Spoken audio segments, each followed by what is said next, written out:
On my birthday, my dad said there wasn't enough cake for me, but made sure my sister's friend got a slice in seconds. I stayed quiet, grabbed my jacket, and walked out. They called me ungrateful. I didn't argue. I've been lurking on this subreddit for months, reading all your incredible revenge stories, and I never thought I'd have one of my own to share, but here we are. This happened 3 years ago, but I'm finally ready to tell it. Buckle up, because this one's a doozy. My name is Kelly, and I was 17 when this all went down.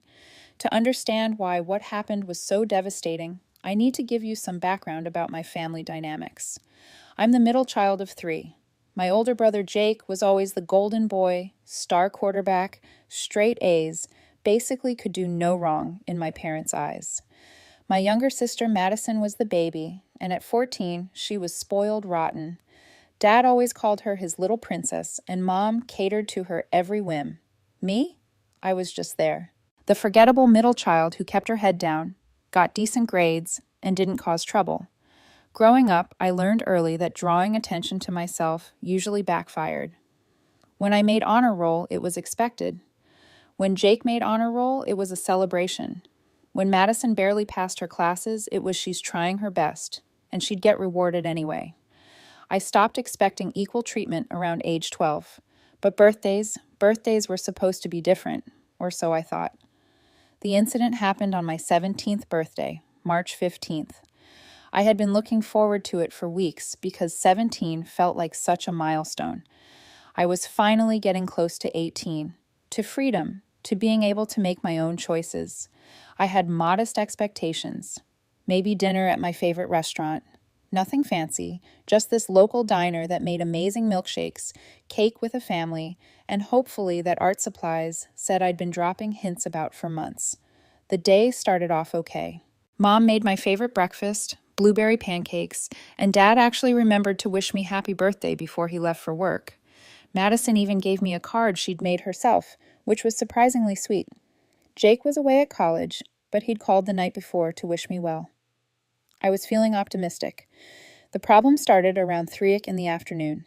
Madison's friend Chloe was over, which wasn't unusual. Those two were joined at the hip. But what was unusual was how Mom and Dad were treating Chloe.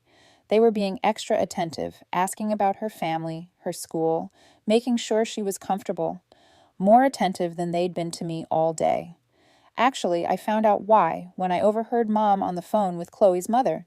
Apparently, Chloe's parents were going through a really messy divorce, and Chloe had been staying at our house more and more to escape the fighting. Mom was trying to make her feel welcome and loved, which I understood. I really did. Chloe was a sweet kid, and if my parents wanted to help her through a tough time, that was admirable. But it was still my birthday. Around 5, I asked Mom about dinner plans. She looked flustered and said, "We just ordered pizza because it had been such a hectic day. No mention of the diner I'd been hoping for." When I gently reminded her that it was my birthday and asked if we could maybe go out, she sighed and said, "Kelly, honey, here. And she's going through a lot right now. Can't we just have a nice quiet evening at home?" I swallowed my disappointment and said, "Okay, pizza was fine. At least we'd have cake, right?" Dinner was awkward. Dad barely looked up from his phone. Mom kept fussing over Chloe, and Madison was being her usual dramatic self, telling elaborate stories about her day that somehow always centered around her. I tried to join the conversation a few times, but I kept getting talked over or ignored. Chloe, to her credit, tried to include me, but she was clearly dealing with her own stuff and wasn't really focused on anyone else. After dinner, Mom brought out the cake. It was a small store-bought chocolate cake, not even my favorite flavor, which is strawberry. But whatever, it was cake and it was my birthday. I was trying to stay positive. That's when everything went to hell. Mom started cutting the cake into slices. She gave the first piece to Chloe because you're our guest, sweetie. Okay, fine. I could live with that. The second piece went to Madison, the third to Dad. I was sitting right there, birthday girl, waiting for my slice. Instead, Mom looked at the remaining cake, frowned, and said, "Oh no, I don't think there's enough left for everyone." I stared at her. "What do you mean? There's like half a cake left." Mom waved her hand dismissively. "Well, Chloe should have seconds if she wants them. and Madison will want another piece later. And your father always has a sweet tooth after dinner. I felt like I'd been slapped, but it's my birthday. That's when Dad looked up from his phone for the first time all evening. Kelly, don't be selfish. We have a guest, and Chloe needs some sweetness in her life right now. You're old enough to understand that sometimes we have to put others first. I sat there in stunned silence as Mom cut another piece for Chloe, who looked mortified and tried to refuse it. Really, Mrs. Johnson, I don't need another piece, Chloe said, glancing at me with obvious guilt. Nonsense, Mom said brightly. You're skin and bones. You need to eat more. Madison, oblivious as always, had already finished her slice and was eyeing the cake again. Can I have another piece too? Of course, Princess Dad said, not even looking at me. That's when it hit me. This wasn't about there not being enough cake. This was about my family genuinely not caring that it was my birthday. I was so unimportant to them that on my own birthday, I ranked below a guest, below my sister's potential second helping, below my father's hypothetical sweet tooth. I don't know what came over me, but suddenly I felt completely calm. The hurt was still there, burning in my chest like acid, but it was overlaid with this strange, cold clarity. I stood up quietly, grabbed my jacket from the back of my chair, and headed for the door. Where are you going? Mom asked, sounding annoyed rather than concerned. Out, I said simply. It's your birthday, Madison said, as if she just remembered. Don't you want cake? I looked back at the table, at the cake that everyone but me had gotten to eat, at my family, who couldn't even be bothered to make sure the birthday girl got a slice of her own cake, at poor Chloe, who was practically shrinking into her chair with embarrassment. Apparently there isn't enough for me, I said quietly. Dad slammed his hand on the table. Don't be so dramatic, Kelly. You're acting like an ungrateful brat.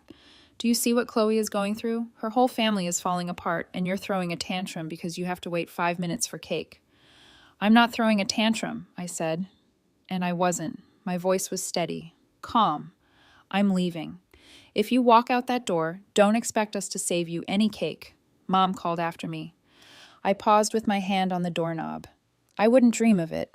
I spent my 17th birthday walking around our neighborhood in the dark, crying angry tears, and thinking about how invisible I'd become in my own family.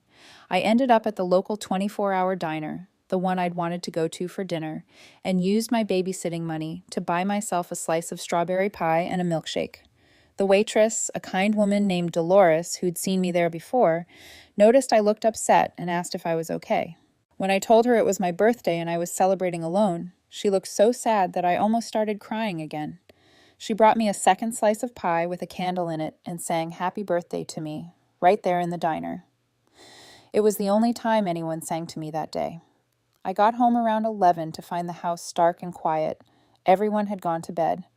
The cake was still on the kitchen counter, and I could see that Madison had indeed gotten her second piece.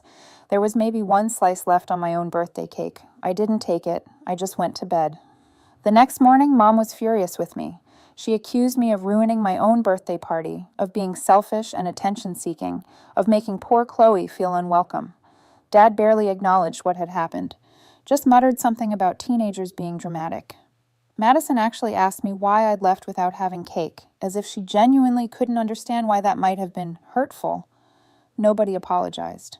Nobody seemed to think they'd done anything wrong. That's when I started planning. Now here's where the revenge part comes in, and why I'm posting this in this subreddit. Because I didn't just let it go. I couldn't. That birthday showed me exactly where I stood in my family's priorities, and I decided that if they wanted to treat me like I didn't matter, I'd show them what it was like when I actually wasn't there. The first thing I did was start documenting everything. Every time I was overlooked, ignored, or treated as less important than Jake or Madison, I wrote it down. Every family event where my accomplishments were minimized or forgotten, every dinner where my preferences were dismissed, every conversation where I was interrupted or talked over, I recorded it all. I also started paying closer attention to the family finances, which might sound weird, but stay with me. See, I did most of the grocery shopping because Mom was always too busy and Madison was too young. I balanced the checkbook because Dad was terrible with numbers, and Jake was away at college. I knew exactly how much money came in and went out of our household every month. What I discovered was that my parents were spending a fortune on Madison's activities and social life. Dance classes, cheerleading, expensive clothes, concert tickets, dinners out with friends, hundreds of dollars every month. Jake's college expenses were obviously high, but that was expected and necessary. But me, my art supplies came out of my babysitting money. My clothes were mostly hand-me-downs or clearance items. When I'd asked for a car for my 16th birthday, I was told we couldn't afford it. But Madison had gotten a brand new iPhone that same month. I realized that I wasn't just emotionally invisible in my family, I was also financially invisible. They literally budgeted around me. So I started planning my exit strategy, not running away. That would be stupid and dangerous. But a systematic withdrawal from the family dynamic that would make them realize exactly how much they depended on me. Phase 1 was subtle. I stopped doing the extra things I normally did without being asked. I stopped picking up after Madison, stopped covering for her when she forgot to do her chores, stopped helping her with homework. When Mom asked me to run errands or do extra housework, I started saying I was busy or had plans, not in a defiant way, just matter-of-factly, the way Jake did when he didn't want to do something. I also stopped being as available for family activities. When they planned outings or family movie nights, I'd often have other plans, which usually meant going to the library, visiting with Dolores at the diner, or just taking long walks. I was always polite about it, never rude or dramatic. I just wasn't there as much.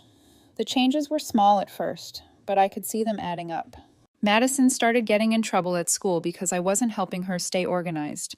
The house was messier because I wasn't automatically cleaning up everyone else's disasters.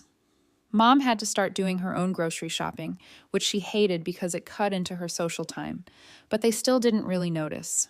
Not consciously. They just knew that things were somehow more difficult, but they couldn't put their finger on why. Phase 2 began about 2 months after my birthday. I got a part-time job at a local art supply store which served multiple purposes. First, it gave me spending money, so I wasn't dependent on my parents for anything. Second, it gave me a legitimate reason to be out of the house even more. Third, and most importantly, it connected me with other people who actually appreciated my talents. My boss, Mrs. Chen, was a retired art teacher who immediately recognized my potential. She started giving me extra responsibilities, letting me help with the store's workshop classes, and even featuring some of my artwork in the store's display area. For the first time in years, I felt valued and appreciated. I also started making real friends, not just school acquaintances, other kids who worked at the store, adult artists who came in for supplies, elderly people who attended the painting classes. Suddenly, I had a whole social circle that had nothing to do with my family. The more connected I became to this new world, the more I realized how toxic my home environment had become. It wasn't just the birthday cake incident that was just the final straw. It was years of being overlooked, minimized, and treated as if my feelings and needs didn't matter, but I still wasn't ready to confront them directly. Instead, I moved to Phase 3. Phase 3 was about financial independence and college planning. I started researching scholarships, grants, and student aid programs. I met with my school counselor to discuss my options. I took practice SATs and started preparing applications. What I discovered was that I was actually a really strong candidate for several art scholarships. My grades were good, my portfolio was impressive, and I had a compelling personal story about overcoming challenges. Mrs. Chen even offered to write me a recommendation letter. The kicker: I found a full scholarship program at the prestigious art school in California, full tuition, room and board, plus a stipend for supplies. It was incredibly competitive, but Mrs. Chen thought I had a real shot. I spent months preparing my application in secret. I used the computers at school and the library so my parents wouldn't see what I was working on. I had my portfolio professionally photographed using money from my job. I wrote essay after essay about my artistic journey and my goals for the future. I didn't tell my family any of this. As far as they knew, I was just working at the art store and doing my regular school stuff. They never asked about my college plans, never showed interest in my artwork, never wondered why I was spending so much time at the library. In December, 8 months after my 17th birthday, I got the acceptance letter, full scholarship to California Institute of the Arts. I literally cried when I opened it, not just because I got in, but because it meant I was going to be free. I still didn't tell my family. I had one more phase to complete. Phase 4 was the most satisfying part of my plan, and it centered around Madison's 15th birthday in February. See, Madison had been talking about her birthday for months. She wanted a huge party with all her friends, a professional DJ, catered food, the works. Mom and Dad were totally on board, of course, already planning to spend more on her party than they'd spent on me in the entire previous year. But here's the thing. I had been the one organizing family celebrations for years. I was the one who remembered to order cakes, who coordinated schedules, who made sure all the details were handled. I was the family's unofficial event planner, and I was damn good at it. So, when Madison's birthday planning started ramping up in January, I just didn't help. When Mom asked me to research caterers, I said I was busy with work. When she asked me to help coordinate with Madison's friends, I said Madison was old enough to handle her own invitations. When she asked me to pick up party supplies, I reminded her that I didn't have a car and my work schedule was really packed. I wasn't rude about it. I wasn't defiant. I was just unavailable. The result was predictable chaos. Mom had never organized a party by herself before and had no idea how much work was involved. Dad kept forgetting to follow up on things he'd promised to handle. Madison assumed everything was being taken care of and didn't lift a finger to help. 2 weeks before the party, they realized they were in serious trouble. The venue they wanted was booked. The caterer they talked to had never received a deposit and had given their date to someone else. Half of Madison's friends hadn't received invitations because nobody had actually sent them out. That's when Mom came to me in a panic. "Kelly, honey, I need your help with Madison's party. Everything is falling apart, and you're so good at organizing these things." I looked up from my homework, college application essays actually, but she didn't know that and said calmly, "I'm sorry, Mom, but I'm really swamped with work and school right now. I'm sure you'll figure it out." "But Kelly, you know how important this is to your sister. She's been looking forward to this party for months." "I know," I said, just like I was looking forward to my birthday dinner at the diner. "But sometimes things don't work out the way we plan, right?" Mom stared at me for a moment, and I could see the wheels turning in her head.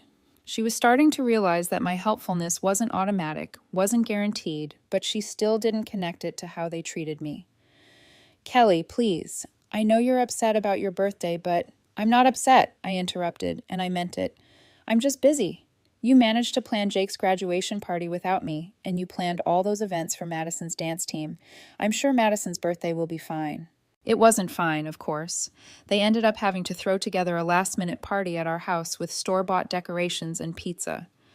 Madison cried when she realized her dream party wasn't happening. Dad blamed Mom for poor planning. Mom blamed everyone for not helping enough. And through it all, I remained perfectly calm and polite. I even helped clean up afterward because I'm not a monster. But I didn't save the day. Didn't swoop in with a magical solution. Didn't sacrifice my own plans to make everything perfect.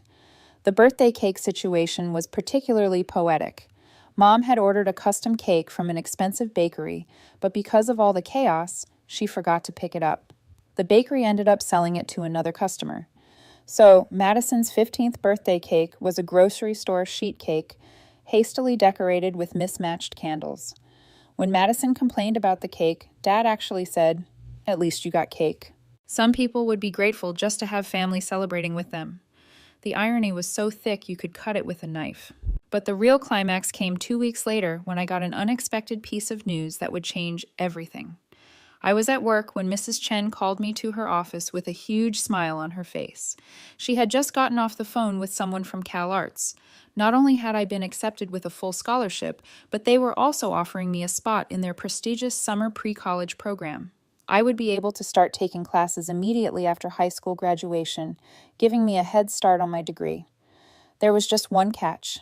I needed to accept the offer within a week, and I needed a parent's signature on some of the paperwork since I was still 17.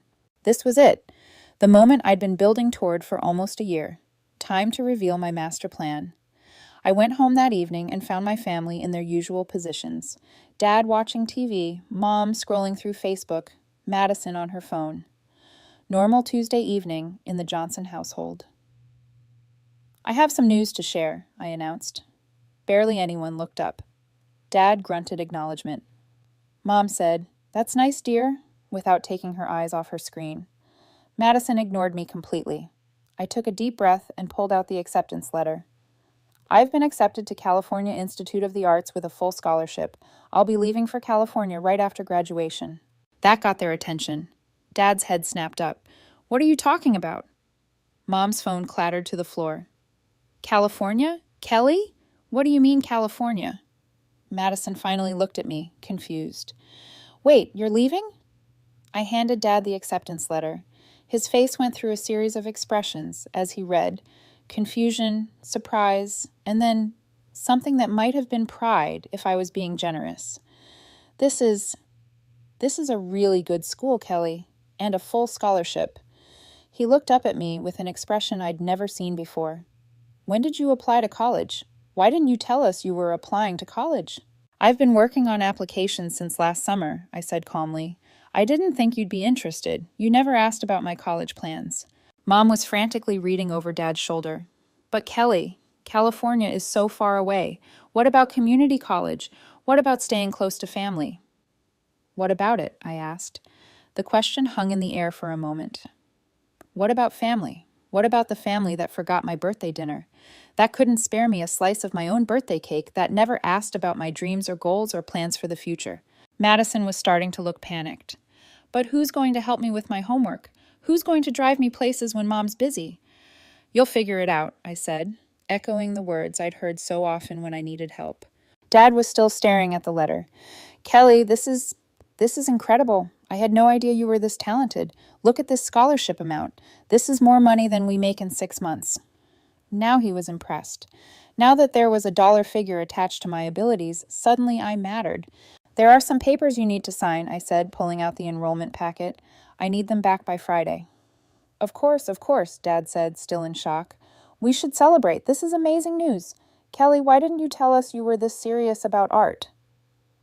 I looked at him for a long moment. When have you ever asked about my art? Silence, because he couldn't remember asking, because he never had. Mom jumped in, trying to smooth over the awkward moment. We should go out to dinner to celebrate. Where would you like to go? The diner on 5th Street, I said immediately. Oh, but they don't take reservations, and the wait is always so long. Then I guess we're not celebrating, I said with a shrug. The look on her face was priceless. She was finally starting to understand that her preferences and convenience weren't automatically more important than mine. We did end up going to the diner that night. We waited 45 minutes for a table, just like Mom predicted. But for the first time in years, my family actually listened when I talked. They asked about my plans, about the school, about my artwork. Dad even asked to see my portfolio, which he'd never shown interest in before. It felt good, but it also felt hollow, like too little, too late. Over the next few days, as word spread about my scholarship, I watched my family's behavior toward me shift dramatically. Suddenly, I was the talented one, the artistic one, the daughter they were so proud of. Friends of my parents, who had barely acknowledged my existence before, were suddenly asking about my artwork and my college plans. Jake called from college to congratulate me, and even he admitted he hadn't realized how serious I was about art. I just thought it was a hobby, he said. I had no idea you were actually good enough for a scholarship like this. And even Madison started treating me differently. She began asking for my opinion on things, wanting to spend time with me, suddenly interested in learning about art. It was like she'd realized I was a person with value, not just a built-in homework helper and problem solver. But here's the thing about revenge. Even when it works perfectly, even when you get everything you wanted, it doesn't actually heal the hurt that caused it. Don't get me wrong, I was thrilled about college. I was excited about my future, proud of what I'd accomplished, relieved to know I'd be free soon.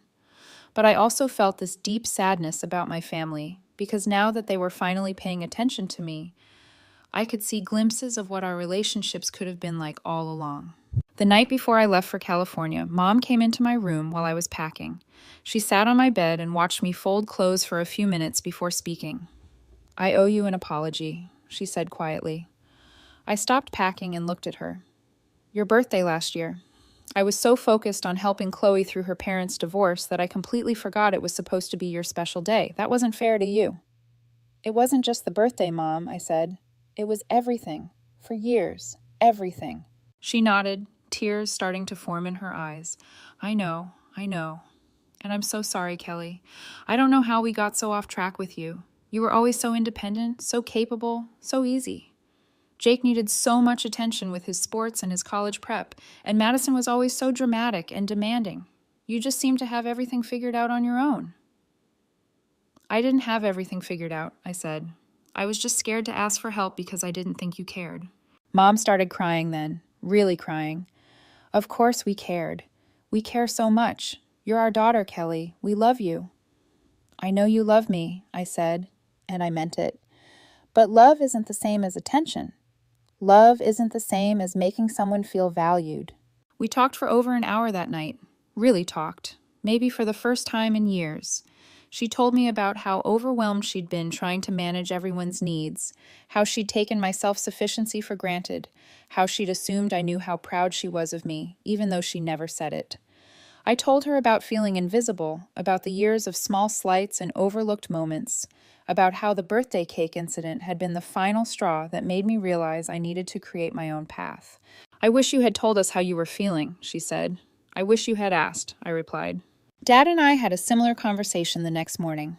He admitted that he'd been so focused on Jake's achievements and Madison's needs that he'd somehow convinced himself I didn't need the same level of attention.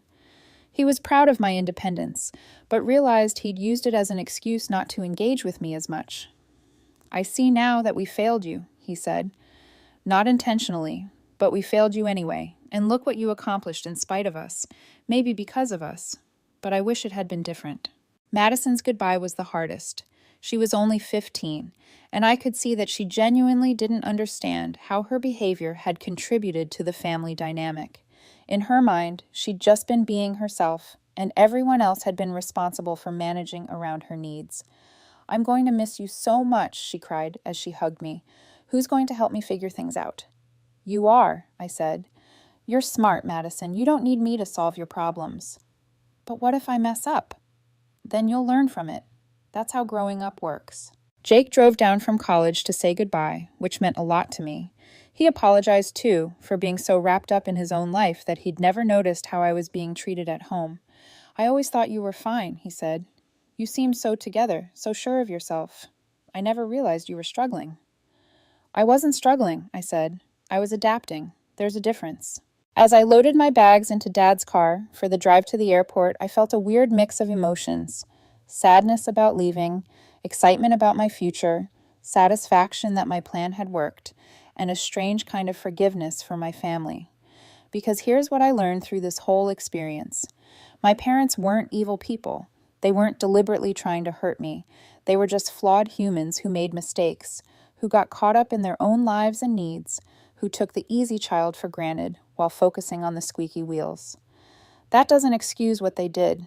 It doesn't erase the years of feeling unimportant, but it does mean that my revenge, while satisfying, was ultimately about more than just getting back at them. It was about proving to myself that I mattered, that I had value, that I could create my own opportunities, even when the people who were supposed to support me didn't. The flight to California was the first time I'd ever flown alone. The first time I'd been more than 100 miles from home. As we took off and I watched my hometown get smaller and smaller below me, I felt something I'd never experienced before. Complete freedom to be whoever I wanted to be. College was everything I dreamed it would be, and more. I threw myself into my art, made incredible friends, worked with professors who saw my potential and pushed me to grow. For the first time in my life, I was in an environment where my talents were recognized and valued, where I wasn't competing with siblings for attention, where I could just be Kelly. I called home regularly, and slowly my relationships with my family started to improve. It was easier to appreciate them when I wasn't living under their roof, when their attention, or lack thereof, wasn't my primary source of validation. Madison started doing better in school once she had to rely on herself instead of me. She's actually pretty capable when she has to be, and she's developed more empathy as she's gotten older. She still texts me regularly asking for advice, but now it feels like a choice rather than an obligation. Jake and I have become much closer. He visits me in California sometimes, and we've had lots of honest conversations about our childhood and family dynamics. He's admitted that he was pretty self-absorbed in high school and college, and he's made a real effort to be a better brother. Mom and Dad have both changed too. They're more attentive when I'm home, more interested in my life and achievements. Dad actually has some of my artwork hanging in his office now, and he loves telling people about his daughter, the artist. Mom makes a point of planning activities around my preferences when I visit. It's not perfect. We still have our issues, and I don't think I'll ever fully get over feeling like an afterthought for so many years. But we're in a much better place than we were when I left. The best part, last year on my 20th birthday, they flew out to California to visit me. We went to this amazing little restaurant I'd been wanting to try, and afterward, Mom presented me with a homemade strawberry cake, my actual favorite flavor, with 20 candles. "I know I can't make up for that birthday 3 years ago," she said, "but I wanted you to know that I remember now. I remember what you like, what matters to you, how important you are to our family." I cried a little when she said that. Happy tears for once. But here's the real kicker, the part that makes this whole story feel like perfect poetic justice. Remember Chloe, Madison's friend who was at my 17th birthday dinner? The girl who got cake when I didn't? I ran into her mom at the grocery store last Christmas when I was home for the holidays. We got to talking, and she mentioned how grateful she's always been to our family for being so kind to Chloe during her parents' divorce. "You know," she said, "Chloe still talks about that night at your birthday dinner. She felt so bad that she got cake and you didn't. She said it bothered her for months afterward that your parents were trying so hard to make her feel welcome that they forgot to take care of their own daughter. She's never forgotten that lesson about not letting kindness to strangers come at the expense of the people we love most." Even Chloe, at 14 years old, had understood that what happened that night was wrong. But you know what? I'm actually grateful it happened, because that birthday, awful as it was in the moment, was the catalyst I needed to take control of my own life. It taught me that I couldn't wait for other people to value me. I had to value myself enough to demand better. My revenge wasn't just about getting back at my family for years of neglect. It was about proving that I was worth more than they realized, worth more than I had realized.